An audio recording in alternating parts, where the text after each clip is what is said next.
Good morning मित्रों, केम छो भाई? मजामा? जुओ, आजना लेक्चर में आपणे भाई 5मा चेप्टर में जे सूत्रों छे ए रिवाइज करी काढीशुं। ओके, आम भी एकदम नानकड़ुं मस्त चेप्टर छे आपणुं भाई। हाँ, पण सूत्रों तो भाई छे ज वधारे, कारण के आपणे फर्स्ट सेकंड चेप्टरनुं शुं कर्युं हतुं? रिविजन कर्युं हतुं। ओके, એટલે એના એ જ सूत्रों આપણે બધા ફરીવાર જોયા હતા, એટલે सूत्रों तो વધારે જ થશે। जुओ, शुरुआत करिए भाई चैप्टर नंबर 5 ना सूत्रों में।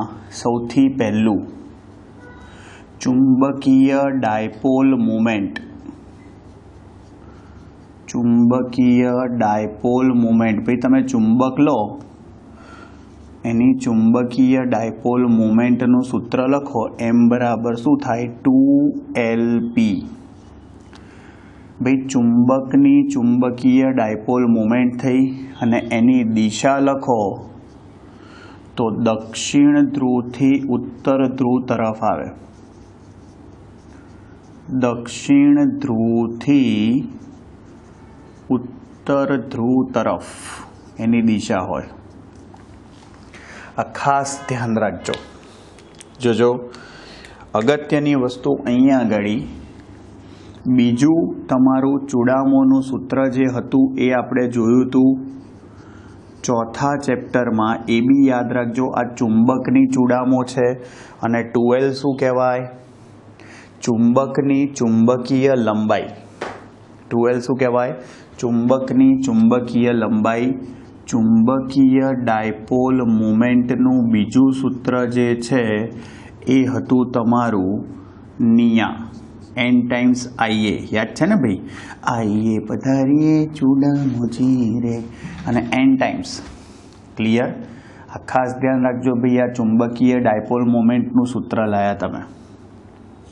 बीजू एना पछी जोजो, हवे अगत्यनी वस्तु भाई अहींया आगाड़ी आपणे चुंबकीय क्षेत्र अहींया व्याख्यायित कर्युं हतुं। चुंबकीय क्षेत्र कई रीते व्याख्यायित थाय? जोजो, एकम ध्रुवमान दीठ लागतुं चुंबकीय बळ। एकम ध्रुवमान दीठ लागतुं चुंबकीय बळ तो B बराबर शुं थाय? F/P अथवा QM। M एटले मैग्नेटिक फोर्स, आपणे PB लखीए छीए ध्रुवमान ने, अथवा QM लखाय छे मैग्नेटिक चार्ज भाई। तो आनी उपरथी जोजो, ध्रुव पर लागतुं चुंबकीय बळनुं सूत्र शुं लखाय? बाप। बाप आखिर बाप होता है। हाय, लागतुं चुंबकीय बळ Fm = बाप। થઈ ગયું? જોજો ચોથું ભાઈ, બે ધ્રુવો વચ્ચે લાગતું ચુંબકીય બળ, વચ્ચે લાગતું ચુંબકીય બળ ભાઈ જેમ કુલંબનો નિયમ હતો ને એવી રીતે K ની જગ્યાએ અહીંયા μ0/4π લખાય ભાઈ, અને Q1 Q2 ની જગ્યાએ અહીંયા ધ્રુવમાન લખાય। ત્યાંની જેમ અહીંયા પણ જો સજાતીય ધ્રુવો હોય તો એમની વચ્ચે અપાકર્ષી બળ લાગે, અને વિજાતીય ધ્રુવો હોય તો એમની વચ્ચે આકર્ષી બળ લાગે। ઓકે, એના પછી भाई जो आ बने तमारा चुंबकीय बळना सूत्रों थया। हवे जोजो, चुंबकीय डायपोल पर लागतुं टॉर्क। चुंबकीय डायपोल पर लागतुं टॉर्क सिंपल भाई। टॉर्क नो सूत्र शुं लखाय? M×B थाय। तो आनुं मूल्य लखो तो शुं आवशे? MB sin θ। क्लियर? आ खास ध्यान राखजो। हवे भाई जोजो, चुंबकीय डायपोलनी कोणीय आवृत्ति शू? चुंबकीय डायपोलनी कोणीय आवृत्ति જો યાદ રાખવા માટે સિમ્પલ ભાઈ, ઓ મેઘા તારા ઘરમાં કોણ કોણ રહે છે? એટલે મેઘાએ જવાબ આપ્યો મમ્મી, બેન અને હું એટલે આઈ. ભાઈ આપણે ઓ મેઘાને પૂછ્યું કે ઓ મેઘા તાર ઘરમાં કોણ કોણ રહો છો?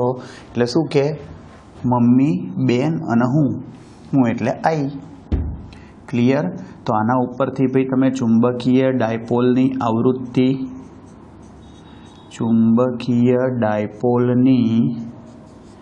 આવૃત્તિ ઓમેગા બરાબર 2πf લખો તો f શું થઈ જાય? 1/2π √MB/I થઈ ગયું.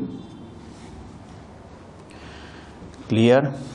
જોજો 8મું, ચુંબકીય ડાયપોલનો આવર્તકાળ. ભાઈ ચુંબકીય ડાયપોલનો આવર્તકાળ, તો આવર્તકાળ એટલે આવૃત્તિનો વ્યસ્ત થઈ જાય. તો t બરાબર શું થાય? જુઓ વ્યસ્ત લઈ લો 2π √I/MB.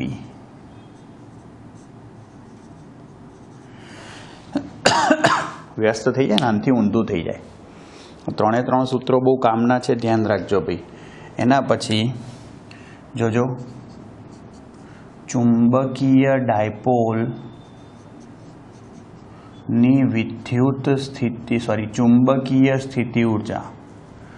ચુંબકીય ડાયપોલની ચુંબકીય સ્થિતિ ઊર્જા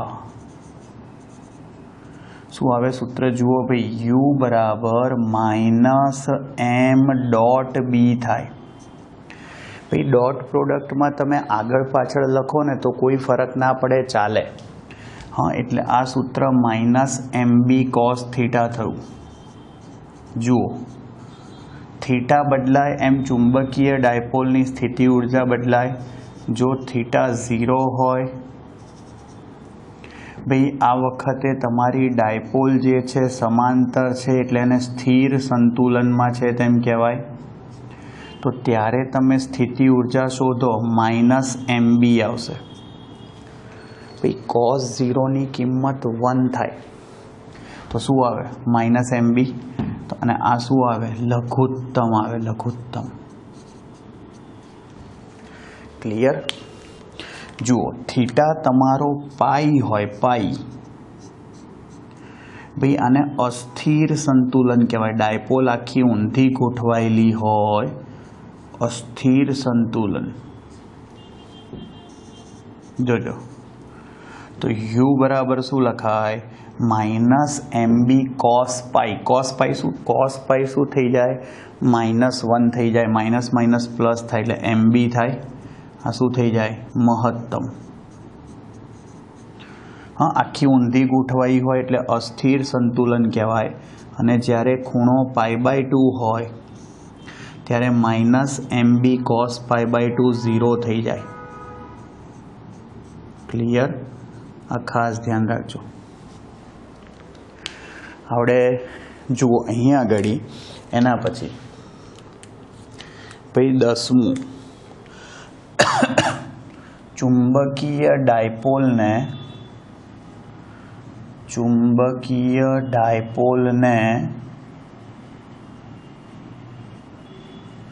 θ1 થી θ2 કોણે ભ્રમણ આપવા માટે કરવું પડતું કાર્ય. ભ્રમણ આપવા માટે કરવું પડતું કાર્ય. તો જુઓ ભાઈ કરવું પડતું કાર્યનું સૂત્ર શું લખાય? W બરાબર MB × cos θ1 - cos θ2 થઈ ગયું.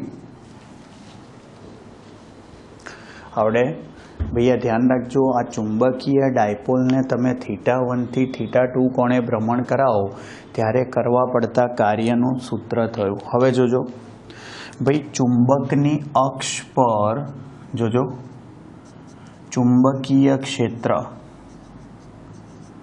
ભાઈ ચુંબકની અક્ષ પર ચુંબકીય ક્ષેત્ર જોજો ભાઈ તમે ચુંબકની અક્ષ પર આપણે અંતર આર જ લઈએ છીએ, ભાઈ કોપી પેલાની જેમ જ બી ઓફ આર, સૂત્ર શું થાય જોજો, 2kpr, ત્યાં આવું આવતું હતું 2kpr upon R square minus a સ્ક્વેરનો સ્ક્વેર, કેની જગ્યાએ અહીંયા μ0/4π થઈ જાય, પીની જગ્યાએ અહીંયા ચૂડામો થઈ જાય R upon R square minus એની જગ્યાએ અહીંયા લંબાઈ થઈ જાય નો સ્ક્વેર ને પાછળ એમ કેપ આવે. પણ ખાસ ધ્યાન રાખજો, આપણા માટે આ સૂત્ર કામનું છે. R is very much greater than L માટે આર એ એલ કરતાં બહુ જ મોટો હોય એના માટે આર સ્ક્વેરની સાપેક્ષે એલ સ્ક્વેરને અવગણી કાઢો તો તમારું અક્ષ પરનું ચુંબકીય ક્ષેત્ર આવું થશે. જોજો μ0m અપોન 4π અંતરનો ઘન 2 વડે ગુણવાનું હા એમ કેપ આવડે. અને ભાઈ ચુંબકની લંબ અક્ષ પર ચુંબકીય ક્ષેત્ર, ચુંબકની લંબ અક્ષ પર ચુંબકીય ક્ષેત્ર, ચલો તો લંબ અક્ષ પર ચુંબકીય ક્ષેત્ર લખવા જાઓ તો જુઓ તમારું સૂત્ર આવી રીતે લખાશે બી ઓફ આર, જોજો માઇનસ આવશે KP upon R square plus a square raise to 3/2 આવતું હતું ત્યાં, તો કેની જગ્યાએ μ0/4π, પીની જગ્યાએ ભાઈ શું આવે ચૂડામો upon R square plus a square, plus માઇનસમાં ભૂલ ના થાય. આમાં માઇનસ એમ કેપ આવે, માઇનસ આગળ લખીએ છીએ વિરુદ્ધ દિશામાં હોય એટલે. અને હવે જોજો ભાઈ સોરી અહીંયા એલ આવશે આપણા માટે, એલ એ ના આવે ને અહીંયા લંબાઈ હોય એટલે. અને ભાઈ R is very much greater than L માટે લખવા જાઓ આર સ્ક્વેરની સાપેક્ષે એલ સ્ક્વેરને અવગણી કાઢો. જુઓ તો સૂત્ર આવી જશે μ0m 4π અંતરનો ઘન અને એમ કેપ, માઇનસ આગળ લખી કાઢ્યું છે. આપણે જનરલી મૂલ્ય જ યાદ રાખવાનું થાય છે એટલે આપણે આવું જ યાદ રાખવાનું. જુઓ અક્ષ પર હોય, અક્ષ પર તો μ0m અપોન 4π અંતરનો ઘન 2 વડે ગુણવાનું, અને લંબ અક્ષ પર કે વિષુવ રેખા પર હોય તો 2 વડે નહીં ગુણવાનું. હા, જનરલી દાખલામાં દિશા કામમાં નથી આવતી, મૂલ્ય જ કામમાં આવે છે. ક્લિયર? આ ખાસ ધ્યાન રાખજો. આ ચુંબકની અક્ષ પર અને લંબ, અને ભાઈ આપણે નાના નાના એકદમ ક્યુટ ચુંબકો લઈએ છીએ અને એટલો નાના ચુંબકો હોય એટલે આપણા માટે આ જ સૂત્ર કામનું છે, ગ્રેટર દેન એલ. આ વાળું સૂત્ર આપણે કામમાં જનરલી આવતું જ નથી. ક્લિયર? આ ખાસ ધ્યાન રાખજો. આવડે ભાઈ? જુઓ એના પછી હવે ભાઈ તમારું 13મું સૂત્ર ચુંબકીય ફ્લક્સ. જોજો ભાઈ ચુંબકીય ફ્લક્સ, ભાઈ ચુંબકીય ફ્લક્સનું સૂત્ર શું થાય? B.S. બસ આ મેગ્નેટિક ફ્લક્સ થયું, BS cos થીટા. S એટલે સરફેસ એરિયા, એ પણ લખી શકો તમે.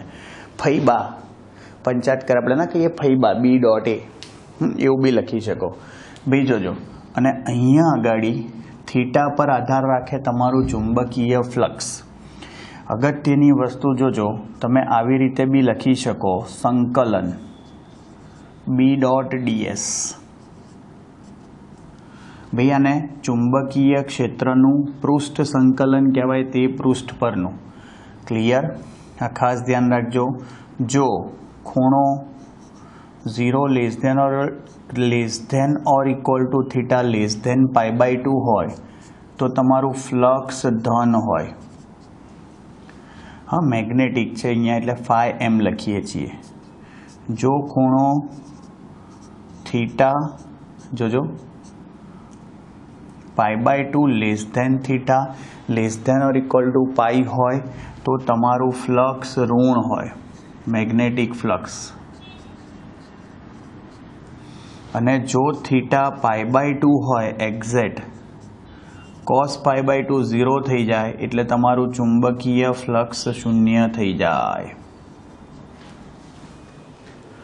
હા, આ ખાસ ધ્યાન રાખજો ભાઈ. અને ભાઈ ચુંબકત્વ માટે ગાઉસનું પ્રમેય લખવું હોય, જોજો ચુંબકત્વ માટે ગાઉસનું પ્રમેય શું આવે ભાઈ? બંધ માર્ગ સાથે સંકળાયેલું ચોખ્ખું ચુંબકીય ફ્લક્સ હંમેશા શૂન્ય હોય છે. હા, બંધ માર્ગ પરનું ચોખ્ખું ચુંબકીય ફ્લક્સ શૂન્ય હોય છે. એટલે કે ચુંબકને સ્વતંત્ર ધ્રુવ હોઈ ના શકે. કમ્પલસરી બે ધ્રુવો હોય જ, કારણ કે જેટલી ચુંબકીય ક્ષેત્ર રેખાઓ બહાર નીકળતી હોય એટલી કમ્પલસરી અંદર દાખલ થતી હોય જ. આવડે ભાઈ? ખાસ ધ્યાન રાખજો. હવે જોજો એના પછી હવે ભાઈ જે ભૂચુંબકીય પ્રાચલો હતા એના સૂત્રો જોઈ લઈએ એક વખત. જોજો હો.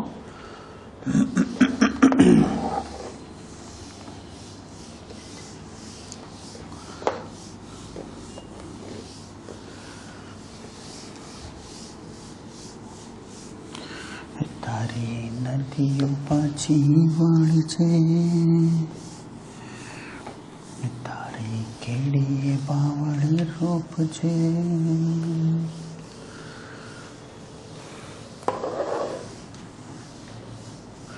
સપના વિનાની આખી રાત,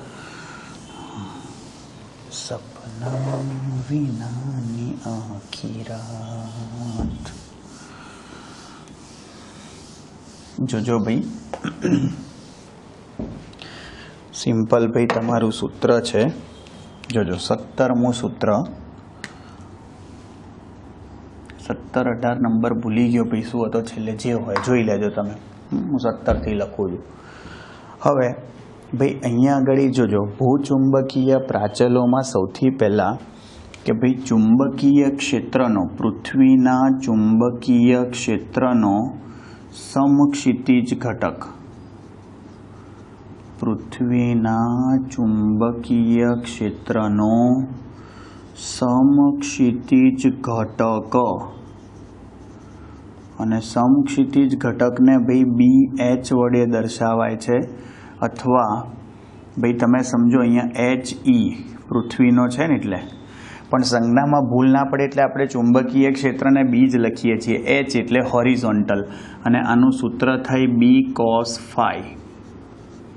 phi B લખાય, IB લખાય. phi શું છે? નતિ કોણ, એટલે કે angle of deep, angle of deep.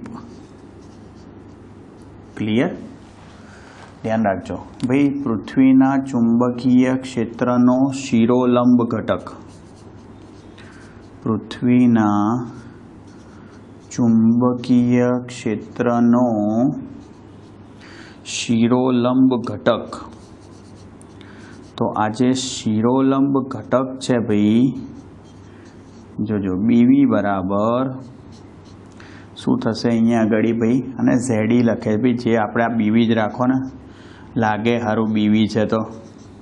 જોજો BV એટલે વર્ટિકલ, વર્ટિકલ એટલે ઉધ્વ અથવા શિરોલંબ કહેવાય, B sin phi. જોજો પૃથ્વીનું પરિણામી ચુંબકીય ક્ષેત્રનું મૂલ્ય, પરિણામી ચુંબકીય ક્ષેત્રનું મૂલ્ય સિમ્પલ ભાઈ. પરિણામી ચુંબક ભાઈ જુઓ, ઝૂંપડીમાં બીવી અને હસબન્ડ બંને કૂદે, હા એટલે જ તો ભાઈ બેબીનો જન્મ થાય. Are you baby? ક્લિયર? અને જોજો ભાઈ એંગલ ઓફ ડીપનું સૂત્ર જોજો. એંગલ ઓફ ડીપ નથી કોણ, એનું સૂત્ર થાય tan phi બરાબર ઉપર બીવી નીચે હસબન્ડ. આમાં શું તમને લોકોને બાયોલોજી સ્વરૂપમાં જલ્દી યાદ રહે છે ભાઈ સૂત્રો. એટલે જોજો ભાઈ 21મું જોજો. 21 હવે ભાઈ જો અહીંયા ડેક્લિનેશનનું કોઈ સૂત્ર નથી. ડેક્લિનેશન એટલે જીઓગ્રાફિક મેરિડિયન ને મેગ્નેટિક મેરિડિયન વચ્ચેના કોણને કહેતા હતા આપણે. અને હવે ભાઈ છેલ્લે જોજો મેગ્નેટાઇઝેશન અથવા મેગ્નેટાઇઝેશનની તીવ્રતા. મેગ્નેટાઇઝેશનની તીવ્રતા જુઓ ભાઈ, મેગ્નેટાઇઝેશનની તીવ્રતાનું સૂત્ર લખો તમે, મતલબ એનો વ્યાખ્યા લખો ભાઈ. જુઓ એકમ કદ દીઠ ચુંબકીય ડાયપોલ મુમેન્ટને શું કહેવાય?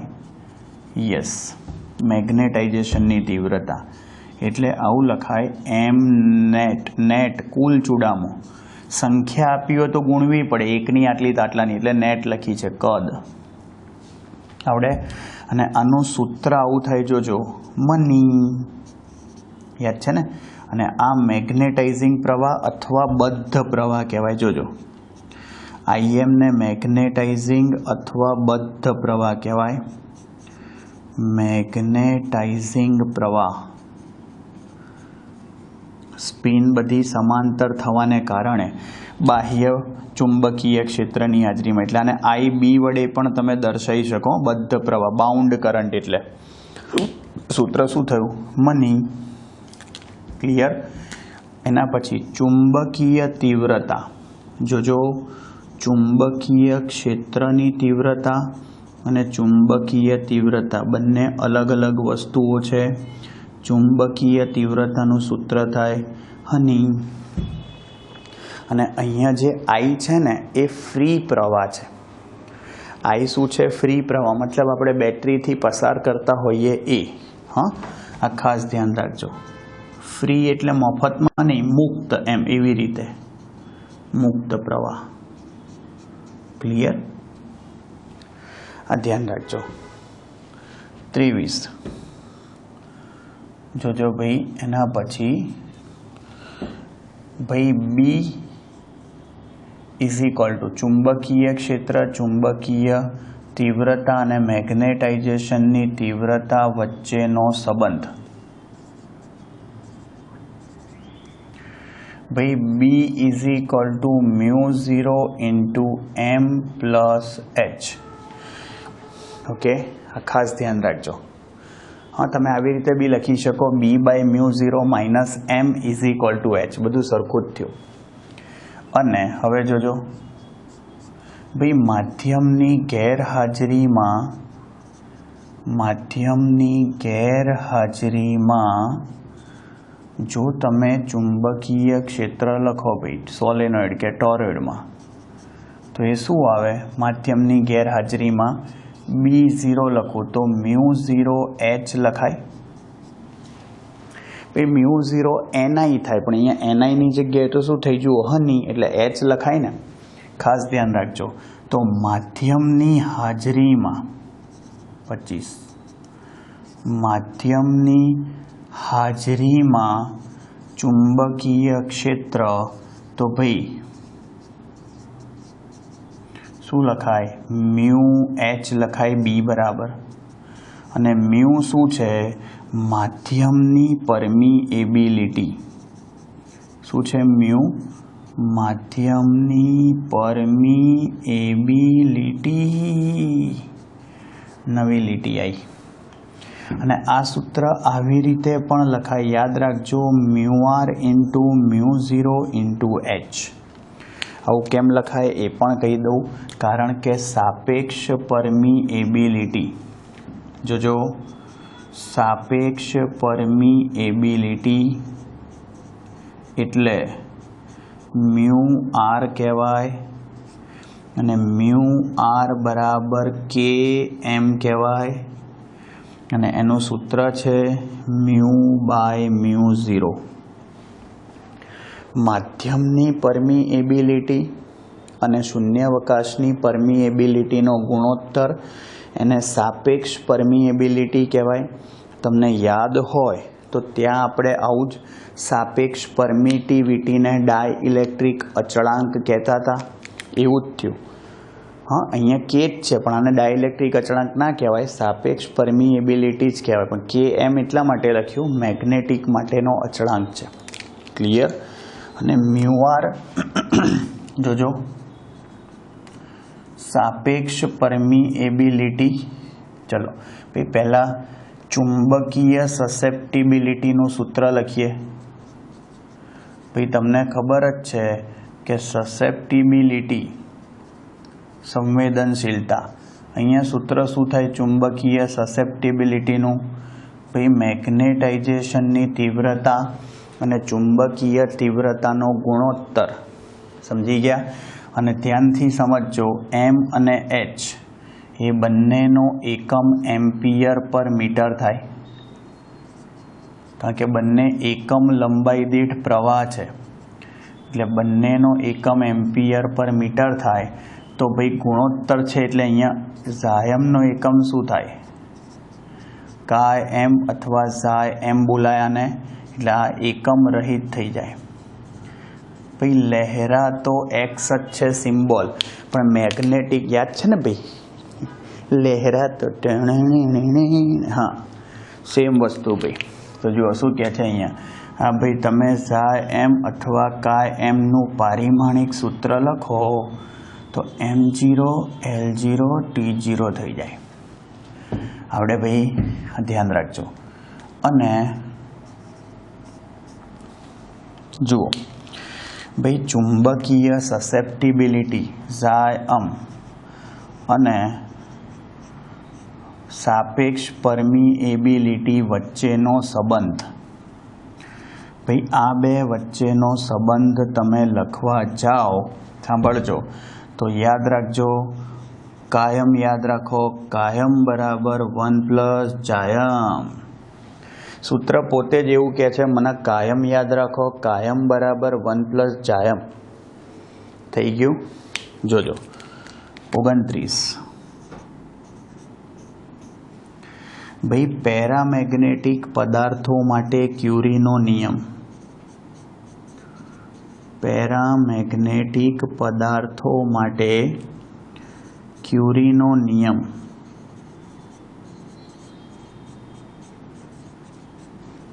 જોજો સૂત્ર આવું હતું એનું, m બરાબર B0C/T.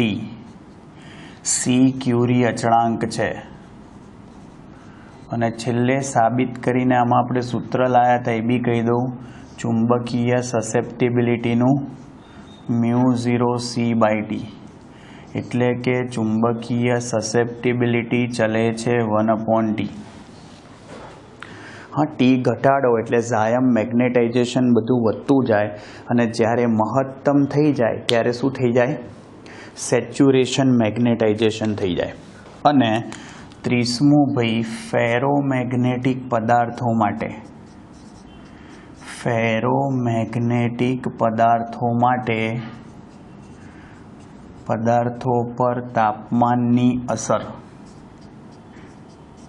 તાપમાનની અસર જોજો શું કહે છે, ઝાયમ બરાબર C/T - Tc, જ્યાં T > Tc હોય, અને Tc એટલે ક્યુરી તાપમાન. ક્યુરી તાપમાન એટલે જે તાપમાને ફેરોમેગ્નેટિક પદાર્થ પેરામેગ્નેટિક પદાર્થમાં ફેરવાઈ જતો હોય એને એવું કહેવાય. અને છેલ્લે જુઓ, તમને તફાવત સ્વરૂપમાં ચુંબકીય સસેપ્ટિબિલિટીને બધું લખી આપું. જુઓ, ડાયમેગ્નેટિક પદાર્થ હોય ને, ડાયમેગ્નેટિક પદાર્થો એની ચુંબકીય સસેપ્ટિબિલિટી ઋણ હોય, એટલે ઝાયમ <0 થાય ઋણ હોય તો, પણ -1 થી ઓછી ના હોય. એટલે આના માટે તમે કાયમ લખો ને, કાયમ, તો એ <1 જ આવે. 1 પ્લસ જાયમ થાય ને એટલે હા, પણ 0થી નાનું ના આવે. ક્લિયર? એ જ રીતે તમે પેરામેગ્નેટિક પદાર્થ માટે લખો.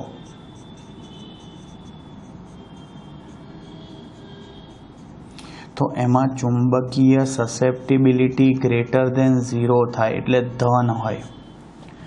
એટલે તમારી જે સાપેક્ષ પરમિએબિલિટી છે ને 1 કરતાં મોટી હોય, કારણ કે 1 પ્લસ કંઈક થાય ને ભાઈ, 1 પ્લસ કંઈક થાય છે ને, ધન હોય એટલે. હા, અને ધ્યાન રાખજો, પણ આની કિંમત નાની હોય.